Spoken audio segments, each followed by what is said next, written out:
syukur kepada Allah Subhanahu wa taala yang telah memberikan rahmat, berkah serta hidayahnya kepada kita semua sehingga kita masih juga diberi kesempatan dan kesehatan untuk bersama-sama tadi melakukan sholat subuh berjamaah. Shalawat dan salam juga kita sanjungkan kepada junjungan kita Nabi besar Muhammad sallallahu alaihi wasallam, kepada keluarganya, kepada segenap sahabatnya, dan kepada seluruh umatnya yang mengikuti sunnah beliau secara istiqomah. Amin. Karena waktu sudah menunjukkan pukul berapa ini? 6.40. Insya Allah pada pagi ini kita kedatangan tamu dari Indonesia. Mungkin teman-teman juga sudah banyak mengenal beliau. Namanya adalah lebih dikenal dengan nama Mbah Parto. Ini bukan Mbah, bukan karena tuanya, tapi karena insya Allah karena ilmunya dan karena wisdomnya ini insya Allah. Insya Allah karena beliau ada di sini, tinggal seminggu ya Ustaz ya. Jadi kita punya kesempatan untuk mendengarkan tausiah dari beliau.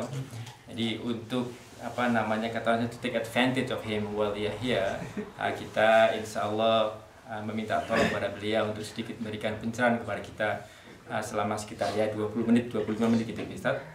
Insya Allah kemudian juga kita bisa lanjutkan lagi dengan dengan dulu. Saya mau utama dulu. Sekarang utamanya Pak. Mas Kamal. Jadi tadi sudah diskusi sama teman-teman Ustaz. Jadi monggo silakan Ustaz dulu karena Ustaz yang jauh ya. Tadi saya tanya Devi Street kok. Makanya saya tanya nih, jadi Ustaz Parto ini enak gitu. Tiap seminggu kelihatannya setahun ada 2 kali datang ke sini. Kenapa Ustaz? Ini bantu istri saya pindah-pindah. Waduh, ini tenaga untuk pindah-pindah rumah ini mahal sekali dari Indonesia datangnya. Makanya monggo Ustaz, kemudian insya Allah nanti diteruskan oleh Ustaz Ufar dengan pembahasan materi kita biasanya tafsir Ibnu Katsir, yang insya Allah juga nanti kita lanjutkan juga dengan tanya jawab kalau misalkan ada teman-teman yang mempunyai pertanyaan kepada beliau berdua nih. Welcome juga ini buat teman kita yang jauh dari Clayton ini, masya Allah. Moga-moga bisa mengikuti pengajian subuh di surau juga. Untuk kali selanjutnya. Untuk mengikat waktu, monggo silakan Ustaz. Assalamualaikum warahmatullahi wabarakatuh. Waalaikumsalam. Di sini supaya ibu bisa melihat juga. Oh iya, ibu. Oh, direkam kan? Jangan direkam kan? Nggak boleh, harus direkam. Ada bukti lah. Supaya ada bukti. Ntar ada bukti. Kayak SPPJ aja.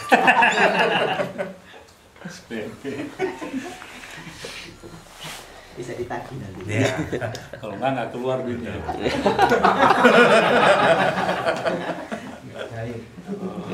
Bapak Presiden emang. Assalamualaikum warahmatullahi wabarakatuh. Waalaikumsalam. Innal hamdalillah nahmaduhu wa nasta'inu wa nastaghfiruhu wa na'udzu billahi min syururi anfusina wa min sayyiati a'malina. May yahdihillahu fala mudilla lahu wa may yudlil fala hadiya lahu. Asyhadu an la ilaha illallah wahdahu la syarika lahu wa asyhadu anna Muhammadan 'abduhu wa rasuluhu la nabiyya ba'dahu. Allahumma salli wa sallim ala sayyidina Muhammad ibn Abdillah wa ala alihi wa ashabihi wa mawalah wa la hawla wa la quwata illa billah. Hadirin yang dimuliakan oleh Allah, kawan-kawan, sahabat, di pagi yang dingin ini alhamdulillah kita masih punya semangat untuk menjalin silaturahmi sebagai sumbu kekuatan umat di satu tempat yang insya Allah membawa berkah buat kita semua. Tempat surau kita. Surau kalau di Padang itu tempat di mana orang-orang yang tidak beristri berkumpul.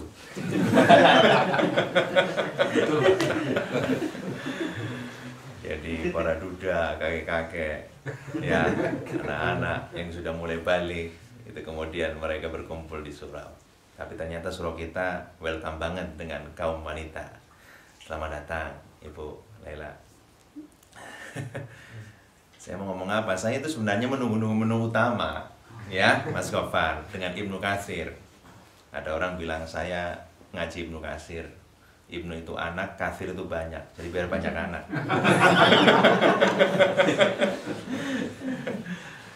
Baiklah, hadirin yang dimuliakan oleh Allah. Di antara usaha semacam ini, insya Allah kita senantiasa ada dalam ridhonya. Wa ala kulli hal qabla kulli syai', sebelum saya sampaikan, saya menaruh hormat dulu ini kepada para asatidz ya, al ustadz dari Bendura, jauh dari sini, Ustaz Nur Khalis. Oke, udah dekat. Ya, Ustaz Nur Khalis biduni Majid, ya tanpa Majid Nur Khalis. Dan Ustaz Gofar, mohon maaf ini. Saya kalau datang ke sini kok dianggap tamu. Ya jangan tamu lah. Kalau tamu tuh rasanya jadi orang lain ini. Dalam rangka apa? Mempererat silaturahmi di satu tempat yang mulia ini. Allah itu senantiasa menyukainya. Karena banyak malaikat-malaikat yang kemudian mengepakkan sayapnya hanya untuk memintakan ampunan kepada para hamba-hambanya. Wa dzakara fima indahum, kata Allah. Dan Allah senantiasa menyebut nama-nama orang yang mau berkumpul, dan malaikat kemudian memintakan ampun dari setiap dosa kita dikarenakan cintanya kita pada majelis ilmu. Kata Rasulullah SAW, "Idza ata alayya yaumun falam astatu fi ilman falan burika dzalikal yaum." Andai kata ada satu hari yang aku lewati, tapi kemudian di dalamnya aku tidak bertambah ilmu, falan burika dzalikal yaum, kata Rasulullah, maka tidak akan diberkahilah hari itu di dalam kehidupanku.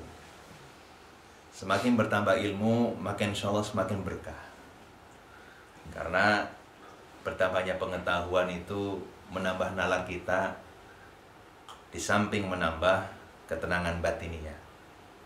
Apa sih yang kita cari dalam kehidupan ini kecuali ketenangan batinnya itu? Orang mencari kesenangan materi itu hanya wasilah yang pada ujung-ujungnya adalah kepuasan itu sendiri. Makanya kalau Sigmund Freud itu menyatakan bahwa yang kita cari itu kepuasan sebenarnya. Apapun bentuknya itu kepuasan. Hatta kepuasan spiritual itu pun sebuah kepuasan juga. Jadi baliknya ke kita. Kalau Adam Smith kan mengatakan bahwa manusia itu kan self-interest creature, makhluk yang hanya mementingkan kepentingannya sendiri saja. Jadi kalau saya berteman dengan seseorang, itu pada hakikatnya karena orang itu punya manfaat buat saya. Ya, tidak ada genuinely kemudian orang secara voluntarily berteman dengan seorang tanpa berpikir saya manfaatnya apa. Dan Islam menghalalkan itu selama manfaat itu baik buat kita, dunia dan akhirat kita. Hadirin yang dimuliakan oleh Allah, bahwa ketika kita dirantau kemudian mempelajari Islam, saya yakin bahwa itu didukung oleh satu semangat untuk mendapatkan kepuasan batin kita. Bahwa kedekatan kita dengan para ahli ilmu, para asatidz itu adalah wasilah agar kita lebih dekat kepada Allah Subhanahu wa taala. Rasulullah SAW mengatakan bahwa ja'al Islamu ghariban thumma ya'udu ghariban fatuba liman ghuraba. Bahwa ketika Islam datang itu dipandang aneh, maka di akhir zaman esok Islam pun akan dipandang aneh. Fatuba liman ghuraba, maka beruntunglah orang-orang yang dipandang aneh. Jadi kalau dulu Rasulullah SAW menyerukan moral kebaikan, mencoba untuk melakukan semacam revolusi sosial, maka yang muncul adalah resistensi karena ajaran Islam dipandang aneh. Ketika Islam menyatakan prinsip al-musawwa, prinsip persamaan derajat, maka itu dipandang aneh oleh orang-orang kafir Quraisy yang sudah memiliki privilege pada tingkat stratifikasi masyarakat. Ketika mengatakan Islam mengatakan inna akramakum 'indallahi atqakum, bahwa tidak ada yang paling mulia kecuali derajat ketakwaannya, maka menjadi resisten. Karena ketakwaan adalah sesuatu yang sangat abstrak, tidak ada tolak ukurnya secara kasat mata dibanding kekayaan materi. Itu menjadi resisten. Dan tidak menutup kemungkinan ketika kita sudah kembali ke ranah materialisme, maka Islam ya'udu ghoriban, maka Islam menjadi aneh. Insyaallah hadirin yang dimuliakan oleh Allah, kita mungkin sudah melihat fenomena-fenomena di mana Islam itu dipandang aneh. Fatuba liman ghuraba, tapi beruntunglah orang-orang yang dianggap aneh. Ya kan? Kalau ada anak muda semangat di dalam hal agama, mungkin dipandang aneh. Barangkali kalau di kota-kota besar seperti Jakarta, prestasi seseorang itu dilihat dari prestasi materialnya. Ya kan? Kalau kita dikatakan, "Hei lulusan Australia, masa masih pakai sepeda ontel aja? Nggak sukses kalau begitu kuliah di sana." Tolak ukurnya di situ. Lulusan Australia harus punya mobil minimal, harus punya rumah yang mewah, ya mewah itu mepet sawah. Itu harus ada tolak ukur material. Tapi kemudian ketika orang-orang mencoba untuk bermesraan dengan Tuhannya, memiliki kepuasan spiritual, menghadapi hidup dengan sebuah ketenangan batiniah, seolah-olah batin itu seperti samudra yang maha luas. Problem apapun yang digelunturkan kepadanya itu tak akan terasa. Sebagaimana samudra, bah apapun, air dengan kontaminasi apapun, sampah dengan apapun, dia terima dengan lapang dada. Itu menjadi sebuah keanehan. Rasulullah SAW mengatakan, Baba'ul al-ghuraba fid dunya itu arba'at. Yang dipandang aneh di dunia itu sesungguhnya ada 4. Kata Rasulullah SAW. Yang pertama, kata Rasulullah itu, Al-Qur'anu fi jawfi zalimin. Quran di hati orang-orang yang zalim. Jadi, ajaran-ajaran Quran bagi orang-orang yang memang zalim itu dipandang aneh. Ketika Rasulullah SAW diminta nasihat oleh salah seorang sahabat, bagaimana untuk menjadi orang yang sempurna, maka Rasulullah mengatakan, jadilah orang yang jujur, ya kan? 1 hari aja lah kamu jadi orang jujur. Ternyata orang itu dalam 1 harinya itu tidak mampu untuk melakukan sebuah kejujuran. Karena yakinlah kawan-kawan, itu ada efek domino dari ketidakjujuran. Sekali kita tidak jujur dalam 1 kata, maka kemudian akan ada efek the order of lying, ya. Jadi ada imbas kemudian berikutnya. Misalnya saja ketika seseorang murid sekolah tidak berangkat ke sekolah, kemudian sang guru bertanya, kamu nggak berangkat? Kenapa? Sakit, Pak. Padahal dia nggak sakit. Kemudian ditanya, kamu sakit apa? Sakit panas, Pak. Jadi 2 kan bohongnya. Oh, sakit panas ya. Lalu kamu minum obat apa kalau sakit panas? Panadol, Pak. 3. Tambah. Padahal dia berharap jangan banyak bertanya, karena makin banyak bertanya makin bohonglah saya ini. Tapi terus sang guru bertanya, maka dalam segala pertanyaan maka kebohongan-kebohongan itu ada. Ternyata hadirin, apalagi Quran yang kafah itu menjadi korpus nilai bagi orang-orang pada masa kini, di mana kezaliman itu luar biasa, ya kan? Maka itu akan dipandang aneh Quran itu. Makanya di akhir zaman esok dikatakan bahwa laisal Qur'anu illa rasmu, bahwa tidaklah Quran esok di akhir zaman hanyalah tulisan-tulisan belaka. Jadi Quran tidak lain hanyalah hiasan-hiasan kaligrafi di masjid-masjid, ya kan? Quran tidaklah hanya dipandang sebagai seserahan ketika nikah, mahar ketika nikah. Apakah maharnya Al-Quran dan seperangkat sholat? That's it. Al-Quran seperti itu. Al-Quran fi jawfi zalimin, Quran menjadi aneh di hati orang-orang yang zalim.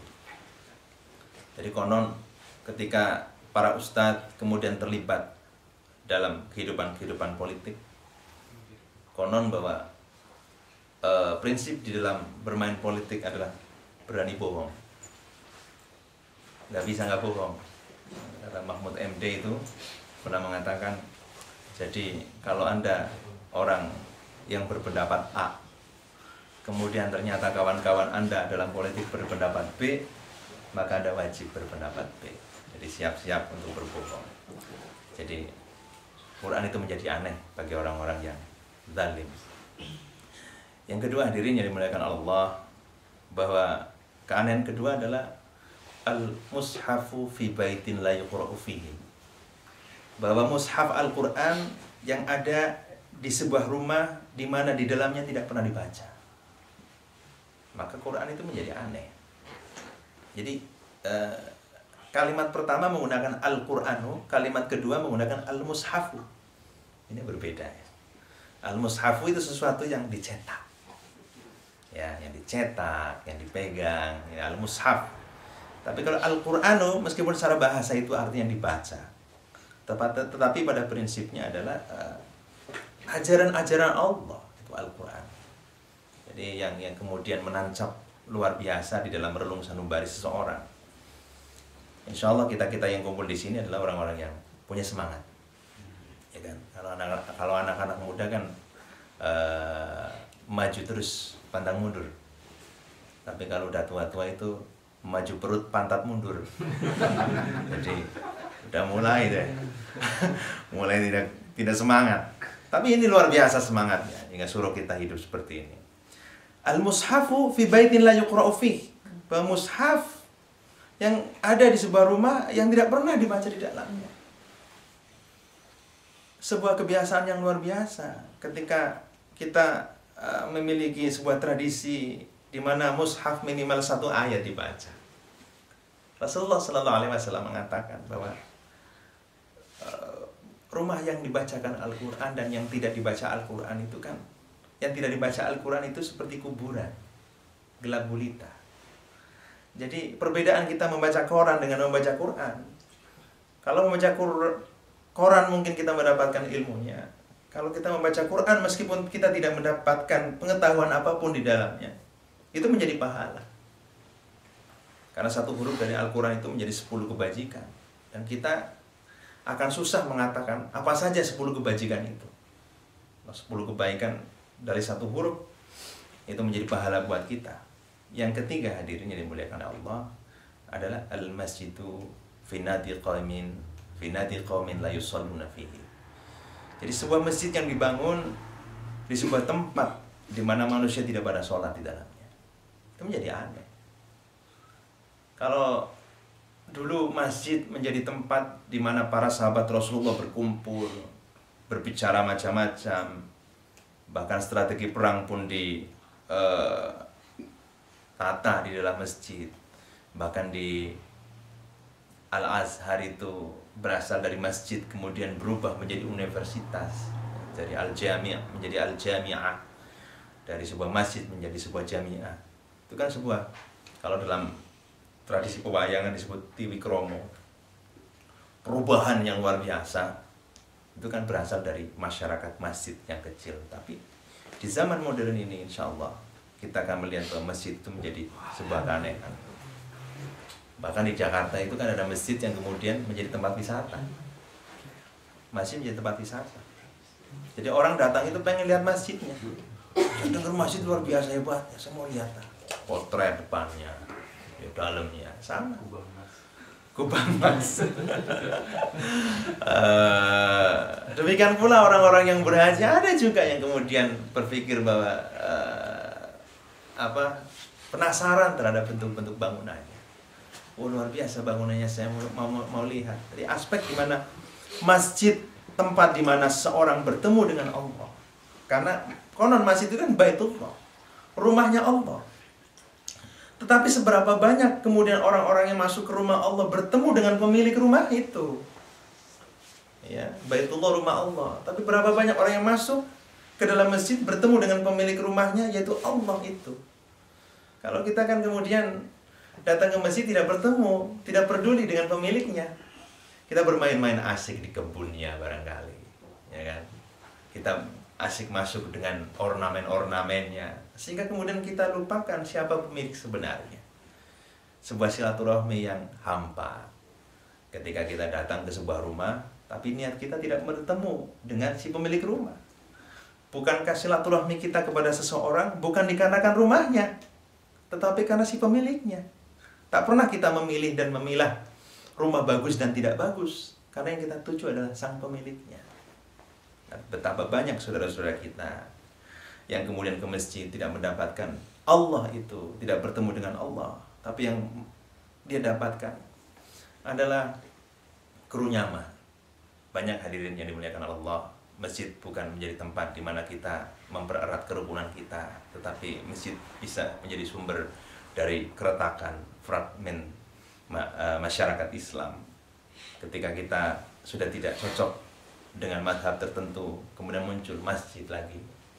Ketika NU memiliki tradisi tertentu, kemudian orang-orang Muhammadiyah nggak cocok, ini kayaknya nggak cocok dengan saya buat masjid tidak jauh darinya. Demikian pula kemudian orang-orang dengan memiliki tradisi NU kemudian masuk ke dalam masjid Muhammadiyah, ini masjidnya orang nggak kunut, ngapain saya sholat di sini, saya bangun. Makanya kan ada dalil yang terus menerus ada, baina NU wa Muhammadiyah lamma ta'rukun.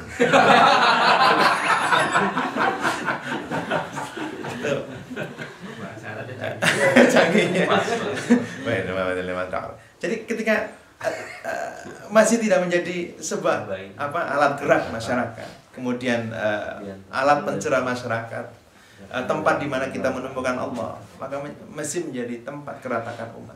Dan alhamdulillah surau kita menjadi alternatif di mana kita semua dari berbagai golongan, saya melihat, menyatu. Jadi fungsi masjid pada Rasulullah kemudian bergeser sehingga dipandang aneh. Yang keempat adalah rajulun salihun fi qaumin su'in. Jadi orang-orang yang soleh yang hidup di tengah-tengah masyarakat yang buruk, itu pun akan dipandang aneh. Jadi Rasulullah itu orang yang baik, tapi dipandang aneh dikarenakan hidup di tengah masyarakat yang su. Hadirin yang dimuliakan Allah, itu saja yang bisa saya sampaikan. Mudah-mudahan bermanfaat khusus buat kita. Al-Ustaz Nur Khalis itu ingin menyampaikan sesuatu, ya. Jadi salah satu syekh beliau katanya sedang sakit. Silakan Ustaz Nur Khalis, silakan.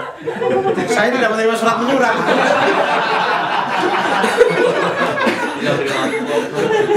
Silakan.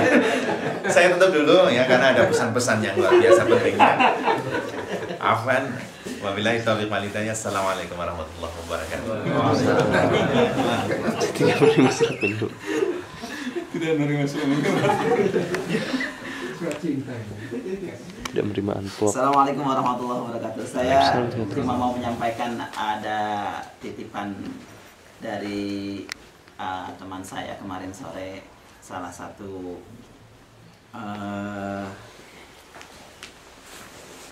orang alim di Jawa Tengah, yaitu pimpinan Pondok Pesantren Al-Hikmah Sirampok Benda, maksudnya Brebes cuma dekat dengan Bumi Ayu Brebes ya, itu masuk rumah sakit kemarin sore. Beliau terakhir yang saya tahu beliau itu adalah ketua MUI di wilayah sana, dan teman saya berharap kalau memang ada majelis, mohon dibacakan Al-Fatihah untuk kesembuhan yang bersangkutan. Dan insya Allah niat kita cinta sama ulama akan berikan kepada kita berkah manfaatnya ilmu mereka untuk kita semua. Mari sama-sama ada hadirin ya, walikum yatim salihah wa ila hadratin Nabi sallallahu alaihi wasallam. Al-Fatihah.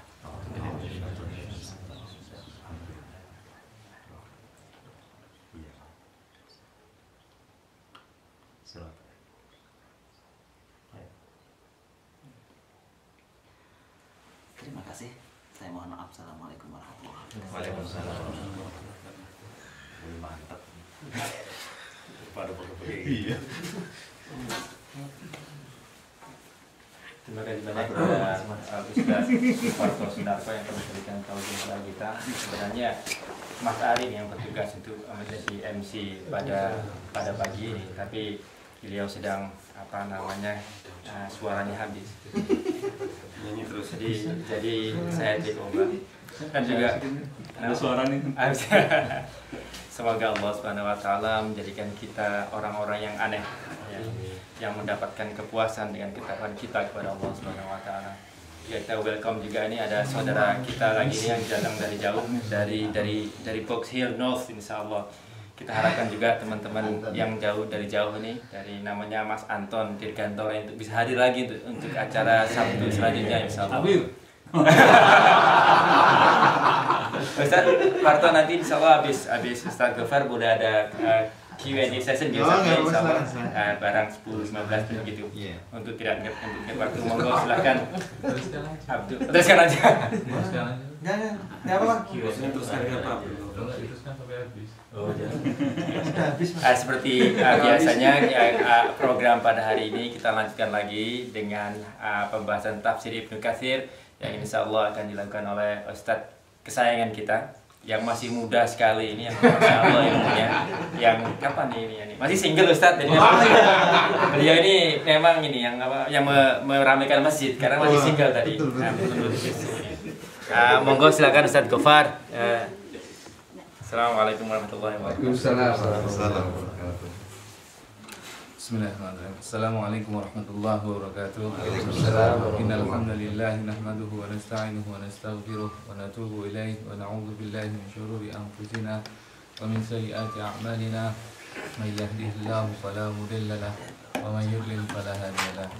Asyhadu an la ilaha illallah wahdahu la syarika lahu wa asyhadu anna Muhammadan abduhu wa rasuluh.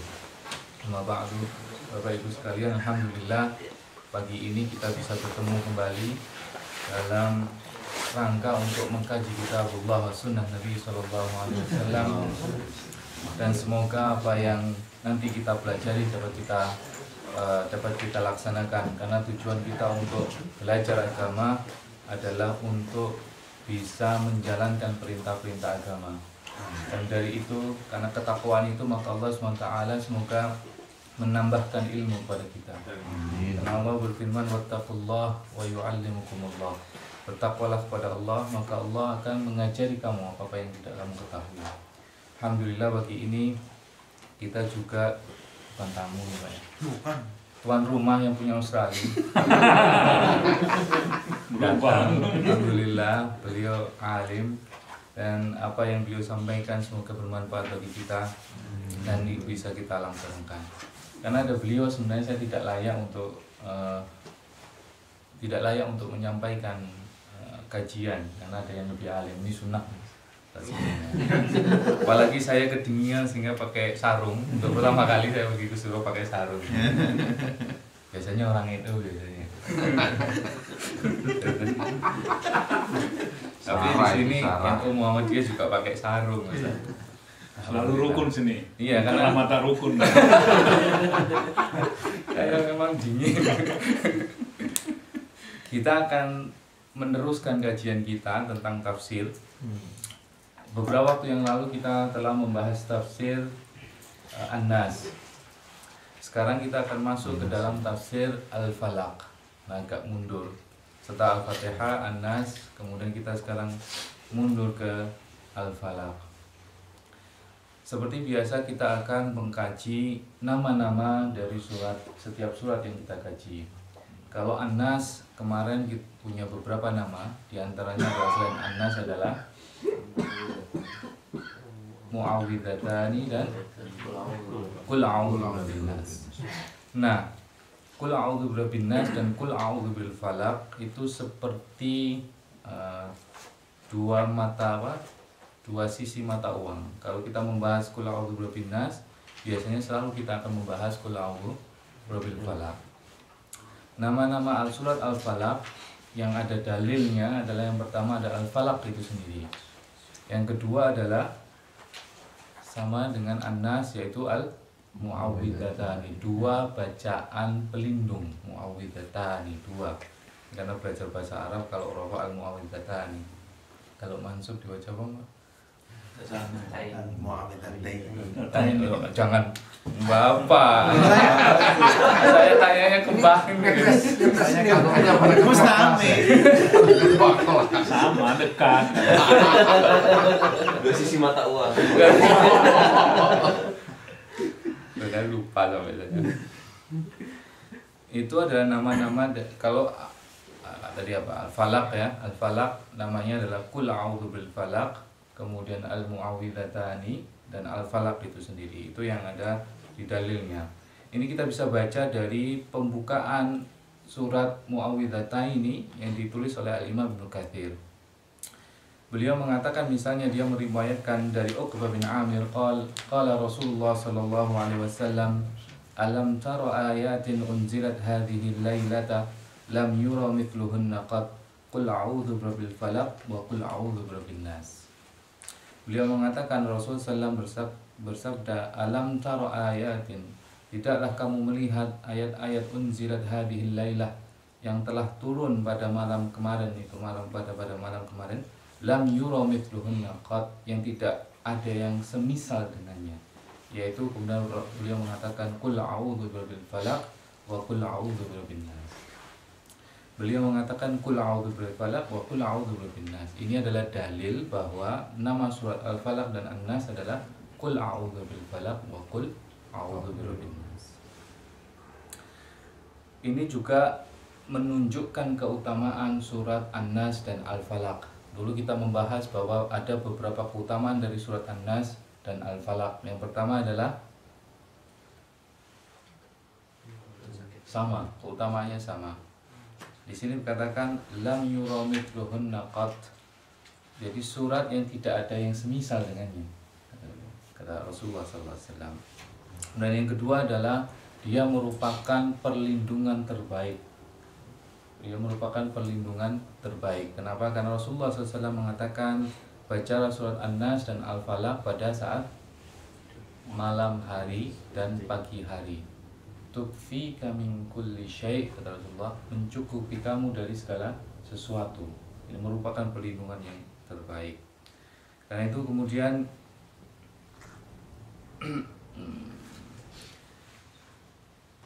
ngomong apa saya ini saya lupa. Kemudian kita membahas kapan-kapan kita dianjurkan untuk membaca qul a'udzu birabbin nas dan qul a'udzu birabbil falaq. Bukan berarti bahwa kita tidak boleh membaca qul a'udzu birabbin nas dan qul a'udzu birabbil falaq pada waktu-waktu yang kita inginkan, tetapi ada beberapa waktu yang selalu dianjurkan oleh Rasulullah untuk membacanya. Masih ingat? Yang pertama adalah bangun tidur. Yang kedua adalah pagi dan petang. Hina tusbih wa hina tumsi. Kemudian setelah selesai sholat fardu, ada berapa kemarin? Ada 4. Yang kedua adalah ke berapa tadi? Ketiga. 4 sekarang. Sebelum tidur, pagi dan petang, setelah sholat, itu lagi adalah ketika sholat fardu ya. Iya, sholat fardu sudah tadi. Saat kita meruqyah, karena dia adalah bacaan ruqyah. Nah, kemudian asbabun nuzul sama dengan asbabun nuzulnya An-Nas, yaitu cerita tentang disihirnya Rasulullah SAW, dan ini kebanyakan yang dipilih oleh mufassirin tentang asbabun nuzul Mu'awwidhatani, yaitu Rasulullah pernah disihir oleh seorang yang bernama Labid bin Al-A'sam. Sekarang kita lanjutkan ke tafsirnya sendiri. Qul a'udzu birabbil falaq min syarri ma khalaq wa min syarri ghasiqin idza waqab wa min syarri naffatsati fil 'uqad wa min syarri hasidin idza hasad. Insyaallah hampir semua kita di sini hafal surat ini. Qul, katakanlah, a'udzu birabbil falaq, aku berlindung dari Rabbnya Al-Falaq. Min syarri ma khalaq, dari keburukan atau kejahatan ma khalaq, apa-apa yang dia ciptakan, atau dari keburukan makhluknya. Wa min syarri ghasiqin idza waqab, dan dari kejahatan malam apabila telah kelam atau gelap, wa min syarrin naffatsati fil 'uqad, dan dari kejahatan an-naffatsat, yaitu dukun-dukun perempuan atau perempuan-perempuan yang meniup, fil 'uqad, di dalam buhul-buhul. Buhul-buhul itu adalah apa? Ikatan-ikatan. Ini pernah kita bahas pada saat membahas media-media yang digunakan untuk mensihir Rasulullah SAW.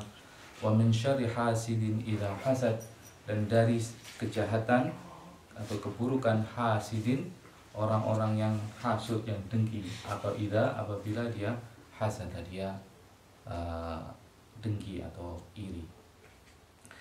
Yang pertama kita bahas Qul a'udzu birabbil falaq, katakanlah aku berlindung kepada Rabb al-Falaq. Rabb kita sudah bahas, yaitu Rabb mengandung 3 makna, yaitu Allah sebagai Khaliq, Allah sebagai Mudabbir, dan Allah sebagai Al-Malik. Allah sebagai pencipta, Allah sebagai pemilik, dan Allah sebagai pengatur.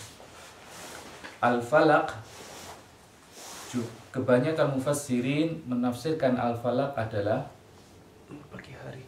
subuh, pagi hari. Kenapa? Karena di dalam surat Al-An'am Allah SWT mengatakan innallaha, itu surat Al-An'am ada dua tempat di surat Al-An'am Allah menyebut dirinya sebagai Faliq, yaitu innallaha falikul habbi wan nawa. Allah yang membelahkan. Faliq itu sebagai pembelah. Allah membelahkan atau menumbuhkan habbi wan nawa, biji-bijian, dan nawa, biji-biji buah-buahan. Dalam surat berikutnya, dalam ayat berikutnya Allah mengatakan faliqul isbah wa ja'ala laila sakanan wasyamsa wal qamara husbanan. Di Al-An'am juga Allah mengatakan faliqul isbah, Allah yang menerbitkan isbah, subuh, wa ja'ala laila, dan dia telah menciptakan malam sakanan untuk istirahat, wasyamsa wal qamara husbanan, dan matahari dan qamar dan bulan husbanan sebagai perhitungan. Maka kebanyakan para mufassirin menafsirkan Al-Falaq itu sebagai subuh. Tetapi ada yang mengatakan, tafsiran lain adalah Al-Falaq itu adalah jubun fi jahannam. Ada lubang di dalam kerak neraka yang mughatta, yang dia tertutup. Apabila nanti itu jubnya dibuka, maka Jahannam dan penghuninya, neraka dan penghuninya akan teriak karena panasnya apa yang ada di dalamnya. Ini sebagian. Memang ada Imam Ibnu Katsir juga meriwayatkan itu, bukan meriwayatkan tapi mencantumkan itu, bahwa Rasulullah SAW mengatakan sesungguhnya Al-Falaq jubbun fi jahannam muqatta. Sesungguhnya Al-Falaq itu adalah lubang di dalam neraka yang selalu tertutup, yang apabila dia dibuka maka akan teriak neraka itu. Nerakanya akan teriak dan penghuninya karena panas apa yang ada di dalamnya. Ini tafsir kedua dari Al-Falaq. Tafsir ketiga dari Al-Falaq adalah disebutkan, ada riwayat dari As-Sujaj. Beliau mengatakan, tidaklah kamu lihat, ini dicantumkan dalam tafsir Mu'awwidhatayn yang ditulis oleh Al-Imam Syekhul Islam Ibnu Taimiyah. Az-Zujaj menafsirkan Al-Falaq itu dengan keseluruhan makhluk. Kenapa kata beliau, tidaklah kamu lihat bahwa sesungguhnya seluruh makhluk itu dibelah atau ditumbuhkan oleh Allah dari segala sesuatu. Karena dalam bahasa Arab, ini Pak Suparto ini ahli bahasa Arab, katanya falaq itu adalah fi'lun bimakna maf'ul, yang artinya segala sesuatu yang dibelahkan atau ditumbuhkan oleh Allah SWT. Maka segala sesuatu yang ada di dunia ini, kata Zujad, itu ditumbuhkan dari sesuatu. Seperti hujan, kata beliau, itu dibelahkan atau ditumbuhkan dari adanya awan. Tumbuhan itu ditumbuhkan dari adanya tanah. Karena segala satu makhluk itu ditumbuhkan dari segala sesuatu. Makanya yang disebut dengan Al-Falaq, Rabbi Al-Falaq adalah Tuhan dari segala makhluk. Ini penafsiran Az-Zujaj. Ada yang menafsirkan bahwa Al-Falaq itu adalah salah satu nama dari nama-nama neraka. Al-Falaq itu adalah salah satu nama dari nama-nama neraka. Tetapi Al-Imam Ibnu Taimiyah itu mengatakan seluruh riwayat, termasuk Imam Ibnu Katsir, seluruh riwayat yang mengatakan bahwa Al-Falaq itu adalah nama neraka dan falak adalah jubun, lubang di neraka, itu tidak sahih, tidak sah. Dan bahkan beliau Imam Ibnu Katsir mengatakan, riwayat yang mengatakan Al-Falaq baitun fi jahannam, bahwa sesungguhnya Al-Falaq itu ada rumah, bait fi jahannam, di dalam neraka, idza futiha saha jami'u ahlin nar min syiddati harrih, apabila dibuka maka teriaklah seluruh ahli neraka itu karena kerasnya syiddati harrih, panasnya, karena sangat panas, karena panasnya dia. Ini kemudian mengatakan hadis mungkar, kata Imam Ibnu Katsir mengatakan hadis ini mungkar. Maka yang paling kuat ini dari Ibnu Taimiyah juga, yang paling kuat penafsirannya adalah Al-Falaq itu adalah subuh, dan atau Ibnu Taimiyah mengatakan bisa subuh, bisa seluruh makhluk. Kenapa? Karena dalam susunan surat Al-Falaq ini sangat menarik. Kita berlindung kepada Rabb atau Tuhan dari subuh, bisa juga ditafsirkan Tuhan dari seluruh makhluk. Kenapa? Karena kita nanti di ayat-ayat berikutnya kita memohon dari apa kita berlindung dari Allah, dari apa? Rabbnya Al-Falaq itu dari min syarri ma khalaq, dari kejahatan semua makhluk. Karena itu kita memohon perlindungan dari pemilik, pencipta dan pengkatur semua makhluk. Karena itu min syarri ma khalaq, dari kejahatan makhluk-makhluknya. Yang kedua, yang selanjutnya kita berlindung dari wa min syarri ghasiqin idza waqab, dan kita meminta perlindungan dari kejahatan malam apabila telah gelap. Kepada siapa? Kepada pemilik subuh yang menyingsingkan subuh itu terang hingga pas. Kan? Ada 4 hal yang kita berlindung di sini. Min syarri ma khalaq, dari kejahatan apa? Semua makhluknya. Wa min syarri ghasiqin idza waqab, dan dari apa? Kejahatan malam apabila telah gelap.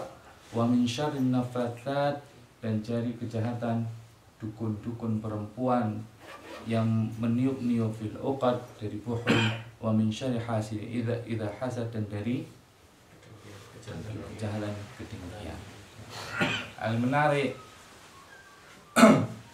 Saya lupa, saya pernah baca di mana itu. Pernah saya dengar itu. Kalau kita bandingkan surat Al-Falaq dengan surat An-Nas, di An-Nas itu disebutkan di awal suratnya ada beberapa pujian. Berapa pujian An-Nas? Ya Allah, ada 3. Qul a'udzu birabbin nas, malikin nas, ilahin nas. 3 pujian. Tetapi kita berlindung kepada satu saja. Qul a'udzu birabbin nas, malikin nas, ilahin nas, min syarril waswasil khannas. Dari satu apa?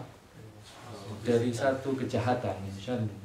Tetapi di Al-Falaq kita menyebut pujian hanya sekali, tetapi kita memohon perlindungan terhadap 4 hal. Yaitu qul a'udzu birabbil falaq, kita memuji pada Allah, yaitu Rabb, pemilik Al-Falaq, tetapi kita memohon 4 perlindungan. Yang menarik, kenapa? Saya lupa, mungkin Pak Suparto mungkin Al-Baghawi, Pak, saya lupa, atau Fakhrul Razi. Kenapa begitu? Karena beliau mengatakan, ya, kalau Ibnu Taimiyah mengatakan, kenapa di An-Nas kita menyebutkan 3 hal, 3 pujian tetapi memohon 1 hal?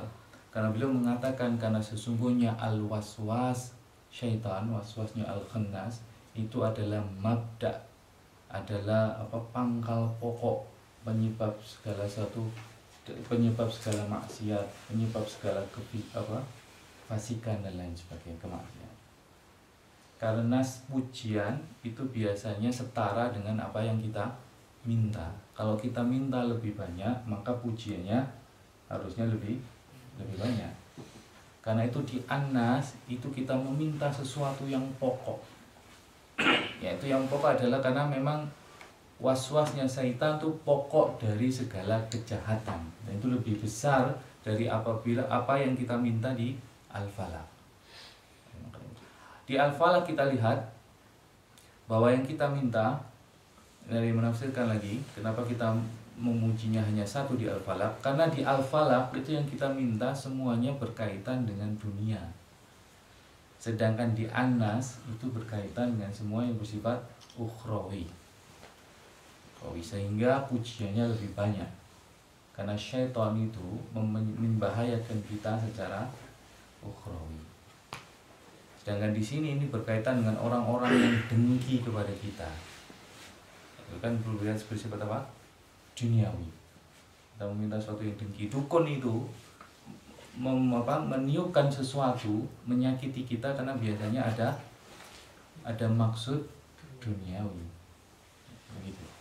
Dari menafsirkan seperti itu. Sudah selesai saya kira waktu saya.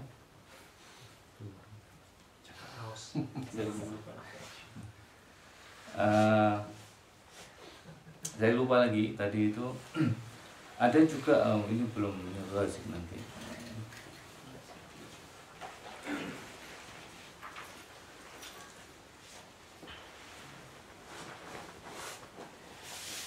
Sekarang kita lanjutkan saja.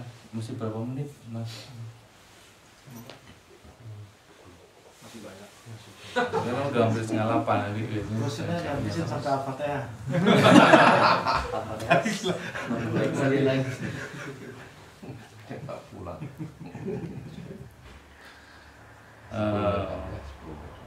10 menit lagi? Ya. Oke, 10 menit lagi. Wa qawlu min syarri ma khalaq.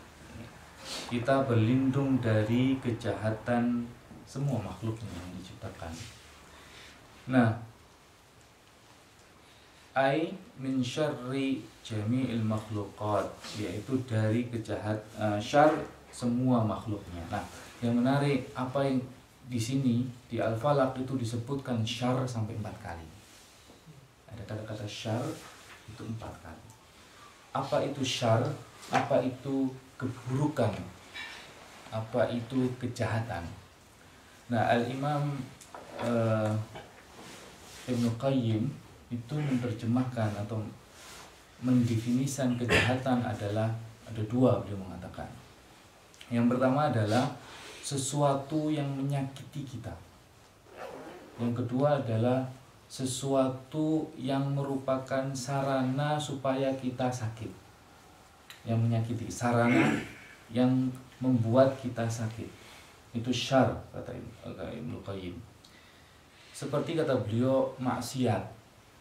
Maksiat itu sesuatu yang enak sebenarnya, tetapi merupakan sarana membuat kita tersakiti.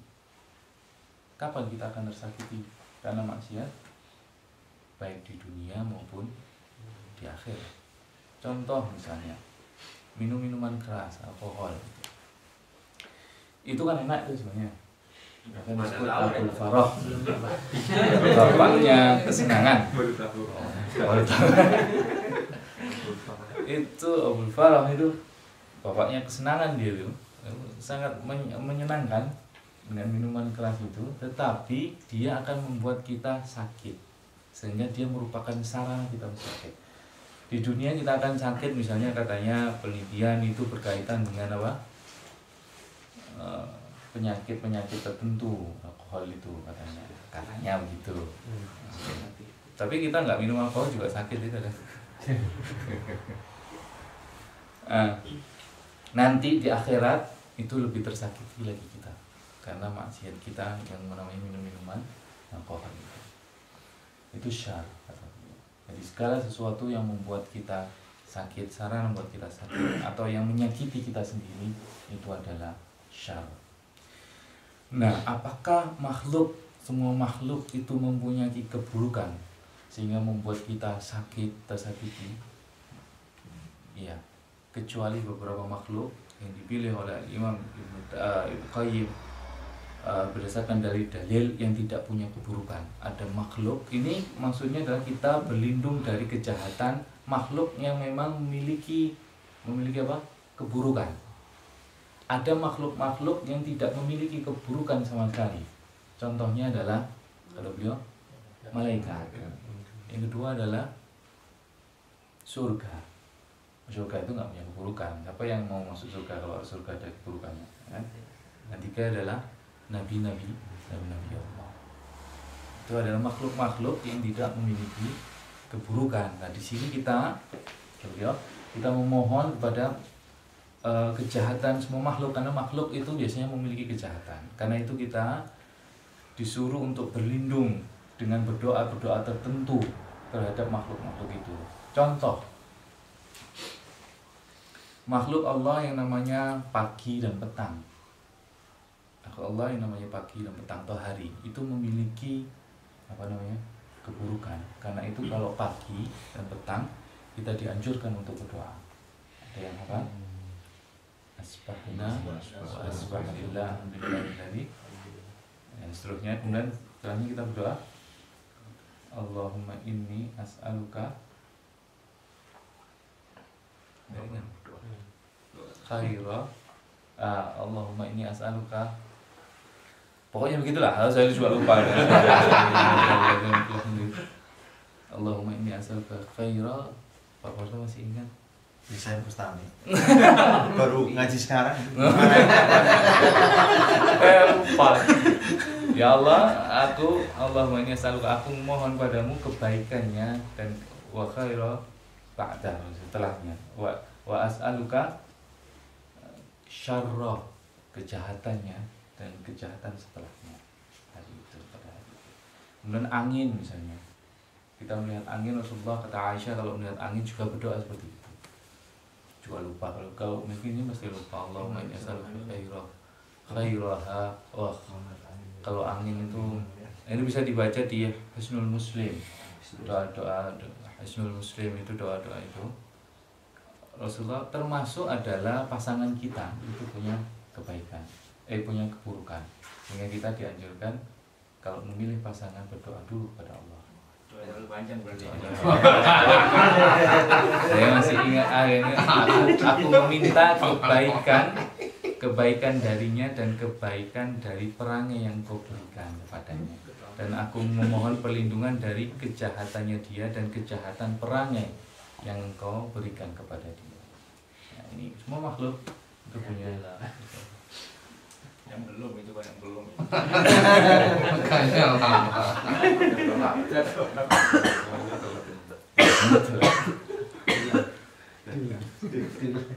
Nah, itu adalah kejahatan dari makhluk. Sekarang wa min syarri ghasiqin idza waqab, dan dari kejahatan atau keburukan ghasiq idza waqab. Al-ghasiq itu al-lailu idza waqaba ghurubus syams, yaitu malam apabila telah gelap. Nah, ini menarik. Kenapa disebutkan begini? Setelah Allah SWT menyuruh kita memohon perlindungan dari yang umum. Yang umum adalah kejahatan semua makhluk. Kemudian baru masuk kepada hal yang khusus. Apa yang khusus itu di sini? Ada beberapa yang khusus. Yang pertama adalah kejahatan malam. Maka kata Ibnu Taimiyah, karena memang malam itu adalah umumnya waktu terbaik dari kejahatan. Terjadinya perdukunan, nggak ada dukun itu siang-siang membunuh, nggak ada. Dan paling kejahatan makhluk yang biasanya dilakukan di malam adalah ini umum, itu biasanya maklum adalah maling. Biasanya maling kalau pintar itu malam hari, kecuali maling nekat. Maling nekat atau bawa senjata banyak, dia biasanya siang-siang itu, tapi gampang terkejar. Maling agak pintar itu biasanya malam, dan malamnya pun dia pilih. Karena itu yaitu 2 atau 3 jam sebelum subuh itu. Karena itu peristiwa G30 SPKI itu waktunya adalah waktunya adalah malam-malam seperti itu. Karena memang umum bahwa malam itu adalah waktu yang terbaik untuk apa? Berbuat kejahatan. Nah, ini yang menarik. Ibnu Taimiyah juga menuliskan ini bahwa Aisyah itu diminta oleh Rasulullah SAW untuk berlindung dari qamar. Berlindung dari apa? Bulan. Kata beliau, Ibnu Taimiyah juga, karena qamar, bintang dan qamar itu adalah tanda-tanda malam. Bintang dan qamar itu adalah tanda-tanda malam. Bahkan ada yang mengatakan bahwa sebagian dukun itu mendapatkan tenaga sultan itu dari adanya qamar. Ada munculnya qamar itu dia mendapatkan sebagian kekuatannya dari qamar itu. Ini mengingatkan kita kepada werewolf. Manusia serigala. Werewolf manusia serigala. Yang menarik ini yang terakhir, yang selanjutnya itu min syarrin naffatsati fil 'uqad, yaitu dari kejahatan dukun-dukun perempuan yang meniup-niup pada uqad, pada buhul-buhul. Kenapa kok disebutkan dukunnya khusus perempuan? Ada yang mengatakan itu adalah anak dari Labid bin Al-A'sam ketika mensihir Rasulullah SAW, dan anaknya adalah perempuan. Tetapi kalau kita lihat, Imam Taimiyah mengatakan ini dikhususkan perempuan, tetapi setelahnya disebutkan min syarri hasidin idza hasad, dari keburukan orang yang hasud, yang dengki. Dan dengki itu bisa perempuan, bisa laki-laki. Bentuknya bisa sihir, tetapi kalau kita lihat biasanya dukun sakti itu dukun perempuan. Sakti dukun perempuan. Ini kalau kita balikan ke culture kita di Indonesia itu agak tepat. Coba kita lihat dedemit paling sakti itu biasanya adalah perempuan. Misalnya Nyi Roro Kidul punya anak namanya Nyi Blorong. Masa buah emas yang berupa bentuknya jadi apa? Jadi manusia setengah apa? Lampir. Ratu buaya putih film-filmnya lalu semua setan yang terkenal yang terkenal itu misalnya adalah kuntilanak, ya kan, kemudian suster ngesot, sundel bolong, semua.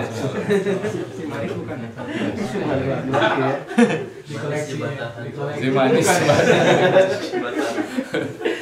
Jadi di kalangan setan ada eksploitasi perempuan. Ada eksploitasi perempuan. Dan kalau yang menarik, Rasis juga ya. ya, kalau yang menarik, gambaran kita tentang setan di Indonesia itu kan agak berbeda dengan setan-setan di mana? Di luar negeri gitu ya. Kenapa? Itu karena menunjukkan, ini teman yang kayak di Facebook atau di mana, menunjukkan memang keadaan kita. Coba kuntilanak itu pakaiannya putih polos karena memang nggak punya baju lain katanya. Kemudian kelihatan ininya Eyeliner. Ininya melas gitu loh, bahasa Jawa itu melas ya, karena miskin, karena kebanyakan rakyat Indonesia adalah miskin. Coba kalau kita lihat Dracula itu kan biasanya necis gitu kan.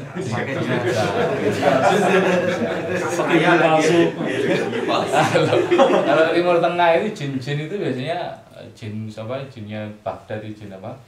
Aladin itu punya pemadani, punya segala macam gitu kan. Coba lain, setan lain yang di kita itu adalah setan yang namanya pocong. Kan polos itu pocong. Menunjukkan kapan dong. Menunjukkan budaya kita, gambaran-gambaran kita tentang setan itu, karena lebih dari 10 menit. Wallahu a'lam bishawab. Mungkin ini yang bisa saya sampaikan. Nanti mungkin kita lanjutkan. Bila taufiq hidayah. Wassalamualaikum warahmatullahi wabarakatuh. Waalaikumsalam warahmatullahi wabarakatuh. Terima kasih banyak Ustaz Abdul Ghaffar. Sebenarnya waktunya masih banyak Ustaz. Biasanya Ustaz nih nggak ada yang nungguin di rumah, nggak kayak Ustaz Wahyu sudah nungguin. Jadi sebenarnya waktunya sudah bisa sampai jam 8. Jadi nggak ada alasan waktunya tinggal sebentar katanya. Alhamdulillah. Sampai loro teng. Ilmu manfaat itu satu video. Masih nanya. Oh, wah, ini rata-rata grogi tadi dihadapi ini. Terima kasih sekali lagi Ustaz. Semoga Ustaz kita ini selalu diberi Allah kesehatan yang diberi kekuatan fisika yang bagus, masih muda soalnya, sehingga kita akan selalu bisa datang ke surau kita ini pada Sabtu pagi insya Allah. Tapi disebutkan tadi Ustaz, surau itu adalah tempat berkumpulnya orang-orang single Ustaz. Jadi walaupun nanti apa-apa Di pandangan begitu. ya kita berharap walaupun nanti sudah berpasangan gitu, jangan sampai nggak ngumpul lagi di surau gitu Ustaz. Ada buktinya sudah. Alhamdulillah kita dapat kedatangan tamu, ada ustaz kita semua nih, masya Allah. Jadi kalau tiap Sabtu pagi ini bisa kita ketika ustaz ini, masya Allah akan menambah semangat kita semua nih Ustaz. Apalagi juga ada teman-teman dari Clayton dan dari Boxhill ini, masya Allah. Ini menjadi teman-teman yang tetangga saya di Mirus ini jadi semangat juga. Walaupun habis kerja capek-capek datang juga dia ke sini, insya Allah. Poinku nggak sebut, poinku ada juga. Poinku juga.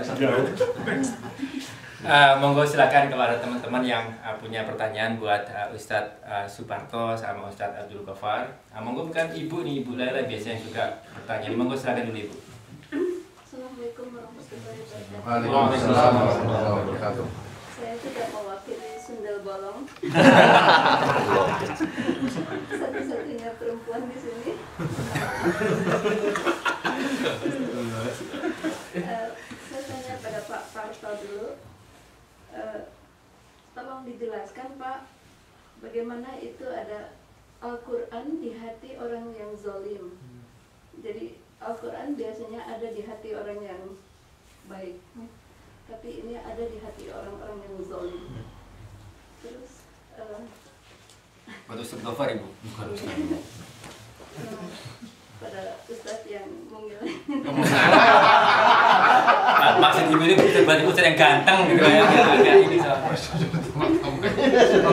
Parah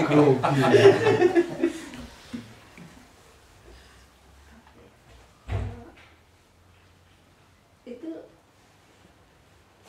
dukun-dukun perempuan itu kejahatan banyak sekali diasosiasikan dengan perempuan. Di sini saya kenal beberapa dukun justru laki-laki Pak, dan siang-siang, termasuk di Melbourne juga. Tapi saya belum lihat ada dukun perempuan. Jadi ini mungkin in the future ya, bukan pada saat nanti. Juga itu apakah dengan doa ini dukun-dukun laki-laki tidak kita dilindungi gitu. Dan juga soal kejahatan malam, saya bisa masuk di akal karena yang disebut itu pada saat malam itu justru tidak kelihatan kita, jadi samar. Segala sesuatu kalau udah siang kan jelas kelihatan, tapi kalau malam itu justru gelapnya itu yang membuat segala kejahatan yang atau memudahkan untuk membuat kejahatan. Jadi itu saja, terima kasih. Assalamualaikum warahmatullahi wabarakatuh. Bagaimana Ibu Laila, mungkin pertanyaan itu dulu ya. Nanti kalau ada waktu kita tambah lagi ya pertanyaan. Monggo silakan Ustadz Parto dulu. Iya. Terima kasih Bu Laila. Jadi yang dimaksud bahwa Quran di hati orang zalim itu dikatakan al-ghuraba, sesuatu yang dipandang aneh, sesuatu yang aneh. Kalau Quran di hati orang saleh, itu Quran nggak aneh, karena cocok dengan nature dia, cocok dengan niatan dia. Tapi ketika Quran ada di hati orang zalim, maka Quran itu menjadi aneh karena kontradiksi. Bisa. Artinya ketika sesungguhnya kata fijo fil zalimin, di hati orang zalim, ini bukan bermakna bahwa Quran itu memiliki tempat di hati orang yang zalim. Tetapi ketika Quran ada di tempat yang orang yang zalim itu, maka ajaran Quran itu dipandang aneh. Gitu. Jadi tadi kan statementnya apa? Ada 4 keanehan. Di antara satu keanehannya adalah Quran di hati orang zalim. Karena apa? Kontradiksi dengan nature dia. Sehingga Quran itu dipandang aneh. Atau mungkin bisa diberikan contoh Ustaz. Ya, misalnya contoh ya, ketika orang-orang yang mendalimi, zalim itu kan lawan kata dari adil ya. Kalau zalim itu kan secara bahasa artinya wad'u syai'in fi ghairi mahalli. Menempatkan sesuatu bukan pada tempatnya itu zalim. Banyak kezaliman-kezaliman. Membuang sampah bukan pada tempatnya itu zalim. Ya kan? Buang air kecil bukan di toilet itu zalim. Meludah sembarangan itu zalim. Itu zalim yang kecil-kecil. Bagi orang-orang yang biasa melakukan kezaliman, ketika Islam mengatakan umpamanya dalam salah satu riwayat dikatakan an-nadhafatu minal iman, kebersihan itu dari bagian daripada iman, maka menjadi kontradiksi baginya. Atau bagi orang-orang zalim yang skalanya lebih luas lagi, yaitu mengopresi orang, makanya saya katakan zalim itu lawannya adil. Kalau al-adlu itu kan wad'u syai' fi mahalli, menempatkan sesuatu pada tempatnya, itu keadilan. Orang ditempatkan pada porsinya, itu keadilan. Tapi ada orang-orang yang kemudian mengingkari keadilan itu, mengopresi, menzalimi banyak orang. Misalnya pada aspek kemakmuran umatnya. Ketika kita menikmati privilege harta begitu menumpuk dan sebagainya, kita memiliki katarsis untuk menikmati harta sesuai dengan egoistik kita. Tapi ketika Quran menyatakan ara'aital ladzi yukadzibu biddin, apakah kamu itu tahu siapa yang mendustakan agama? Fadzalika yad'ul yatim. Mereka adalah orang-orang yang mengabaikan anak yatim. Ada tersentak orang-orang yang biasa menumpuk harta-hartanya itu. Atau Quran ketika mengatakan alhaqumut takatsur hatta zurtumul maqabir. Kalian telah dilalaikan oleh takatsur, bertumbuk-tumbuknya harta hatta zurtumul maqabir, hingga kalian kemudian tersungkur di dalam kubur. Hal-hal itu kemudian menyentak mereka. Sesuatu yang aneh, enggak lah. Saya menikmati apa yang saya nikmati. Kenapa harus saya berbagi dengan orang lain? Di situ ketika Quran mencoba untuk menyentil perasaan orang-orang yang egoistik, itu menjadi aneh. Karena kezaliman menjadi tradisi personalnya. Sehingga ketika Quran menawarkan paradigma lain, itu menjadi sesuatu yang aneh baginya. Al-Quran fi jawfil dhalim. Quran di dalam hati orang. Ya boleh ya, kalau kurang puas nanti saya kasih nomor teleponnya Bu. Beliau masih seminggu di sini. Kalau kurang puas ya maklum. Mau saya bukan alat pemuas ya.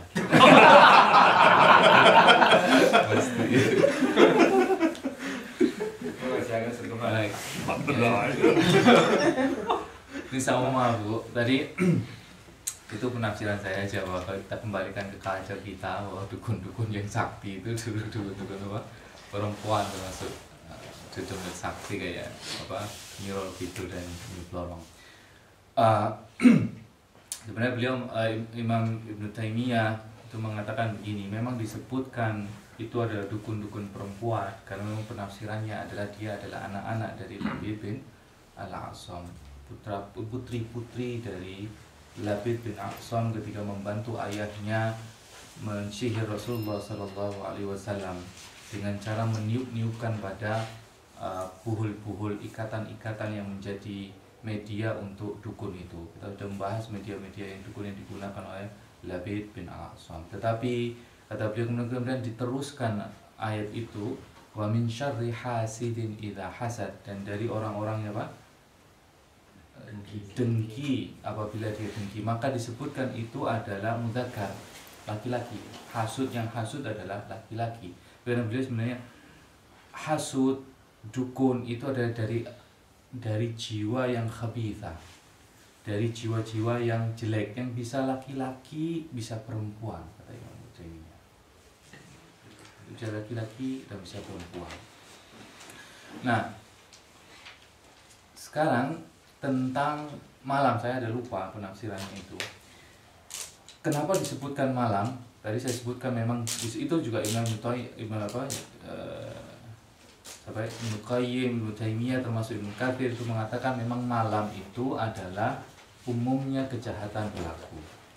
Tetapi ada penafsiran lain yang disebutkan Ibnu Taimiyah, Allah SWT itu memberikan bukan nama, mungkin kinayah, semacam apa sebutan kepada semua kejelekan, kejahatan itu dengan kegelapan. Sedangkan semua kebaikan itu dikinayakan dengan cahaya. Contohkan misalnya dalam Al-Quran Allah mengatakan Allahu yukhrijukum minadz zulumati ilan nur. Allah itu mengeluarkan kamu dari zulumat. Zulumat itu kegelapan kepada nur, cahaya. Tetapi kalau syaitan itu mengeluarkan kita dari nur ke zulumat, dari cahaya ke kegelapan. Karena itu semua kejahatan itu mukirruna fi zulumah. Semua kejahatan, maksiat, kefasikan segala itu berjalan menetap pada kegelapan. Inayahnya seperti itu. Sedangkan semua kebaikan itu dalam cahaya. Karena itu ilmu itu an-nur. Dikatakan ilmu itu adalah cahaya. Ini adalah apa? Penafsiran dari sebenarnya masih cukup banyak yang ingin kita bahas di surah Al-Falaq itu, insyaallah kita akan lanjutkan itu mungkin Bu yang bisa menambahkan. Ini Bu, terima kasih banyak Ustaz Parto sama Ustaz Abdul Ghaffar. Tapi kalau untuk ini Ustaz ya, untuk konteks Melbourne kelihatannya memang harus sering-sering baca Al-Falaq ini Ustaz, apalagi kalau samar Ustaz kan. Dengan dari apalagi Ustaz ya. Samar. Oh, winter kan. Kalau sama. Oh iya. Terutama kalau sama. Kalau winter juga malamnya lebih panjang. Masih ada waktu 10 menit lagi kalau misalkan ada satu pertanyaan kan dari Bapak mungkin kalau ada satu pertanyaan monggo silakan. Oh, Mas Ego. Ini saya tak ini, saya baca fi dilalil Quran. Jadi yang itu dia betul nggak, beliau menyatakan di dalam tafsir surat Al-Falaq ini pada ayat yang keempat tadi itu min syarri nafatsati fil uqad. Jadi Rasulullah tidak pernah terpengaruh dengan dengan tipu daya sihir-sihir yang diberikan oleh Labid ibnu Al-Asam itu. Tapi tetap kita diajarkan untuk meminta doa gitu, sebagai bagian daripada upaya kita meminta protection from God gitu. Jadi beliau tidak pernah terpengaruh kan dengan itu. Ya. Baik, memang ada pertanyaan apakah Rasulullah SAW pernah disihir dan apakah sihir itu mengenai diri Rasulullah SAW. Pertama, bahwa hadis-hadis tentang disihirnya Rasulullah SAW itu adalah hadisnya sahih, diriwayatkan oleh Bukhari, diriwayatkan oleh Muslim dan para imam-imam yang lainnya. Yang kedua, kalau Rasulullah SAW itu keberatan dari beberapa orang. Kalau Rasulullah SAW itu pernah disihir dan terpengaruh kepada Rasulullah SAW, pada Rasulullah itu dilindungi sehingga terkena otak beliau, pemikiran beliau, sehingga wahyu itu nanti akan terganggu, sehingga tidak benar riwayat itu. Kata mereka begitu. Tetapi ini ada sebuah buku yang membahasnya, saya lupa juga ini karena sudah tua. Kalau saat gini tua kayak gini seberapa? Nggak terlalu pinter, tua lagi gitu. Tentang disihirnya, beliau mengatakan begini: sesungguhnya disihirnya Rasulullah itu tidak mengenai pemikiran beliau, tetapi terkena pada mata beliau. Sebagaimana Nabi Musa alaihissalam itu terkena sihir oleh penyihir-penyihirnya Fir'aun, dan itu diceritakan oleh Al-Quran. Yaitu ketika penyihir itu melemparkan tongkat-tongkatnya, kemudian tongkat itu menjadi ular. Musa terkena tidak alaihissalam, terkena karena beliau melihatnya tongkat itu menjadi ular dan kemudian beliau mundur. Begitu juga Rasulullah SAW, karena di hadis itu dikatakan bahwa Rasulullah SAW itu seakan-akan melakukan sesuatu tapi beliau tidak melakukan sesuatu. Jadi itu terkena pada penglihatan pandangan beliau. Melihat pandangan beliau. Karena hadis-hadis ini karena secara ilmiah di dalam Fidilal Quran itu tidak disebutkan apakah misalnya ilmiahnya adalah riwayat-riwayat itu apakah sah atau tidak sah. Dia tidak mengatakan begitu, tapi itu hanya kepada hanya pemikiran beliau. Tetapi kalau pemikiran begitu juga, kalau Nabi tidak bisa disihir, bagaimana dengan Musa yang bisa juga tersihir oleh sihir-sihirnya sihirnya Fir'aun. Tapi secara periwayatan bahwa disihirnya Rasulullah SAW itu adalah sahih dan hanya terkena pada mata beliau sebagaimana juga Musa alaihissalam. Dan itu termasuk asbabun nuzulnya itu ini dipilih oleh jumhur kebanyakan mufassirin adalah disihirnya oleh Rasulullah dari Labid al-A'sam. Allah alam. Terima kasih banyak Ustaz. Ini enak nih kalau ada Ustaz yang nanyanya berdasarkan buku juga ini, berdasarkan ada kitab sama kitab.